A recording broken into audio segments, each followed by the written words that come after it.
Local leaders fighting for literacy say it's important to encourage children to develop a love of reading before the age of 8.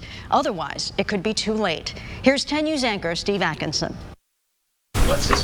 Amelia Sandoval is a prime example of how things can spiral out of control without the ability to read.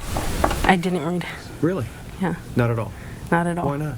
Because nobody cared to teach me. As a child, there were problems at home. She was never read to, and school was never a priority. Without reading comprehension, the domino effect was already in motion. I joined a gang, I hung out, I was on the streets.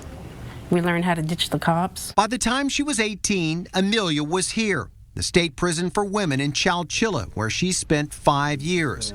Her inability to read was her shame, and a secret she tried to keep to herself. Just as good as I was stealing stuff, I was good at hiding this.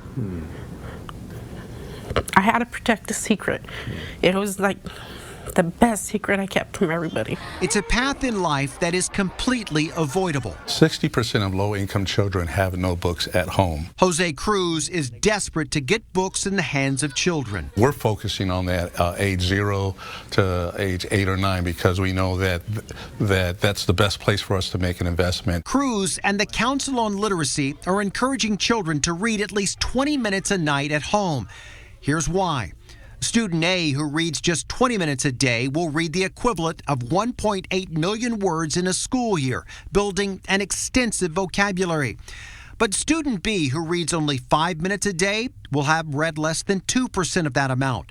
And student C, who only reads a minute a day, is severely limited in vocabulary and literacy. You just need to read and talk with your kids. Sharissa Kreider-Beck says literacy starts at home. And as a county, we have some work to do when it comes to recent results on our students' reading comprehension tests. Our county is about 55% students met or exceeded or met standards.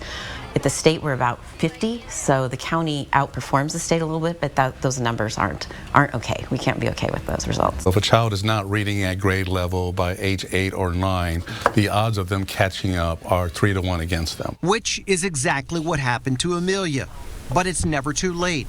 With the help of the San Diego Council on Literacy, Amelia has learned to read. It's very emotional. I get it. It's okay. It's all right. It's okay. So, it's made me really happy in life.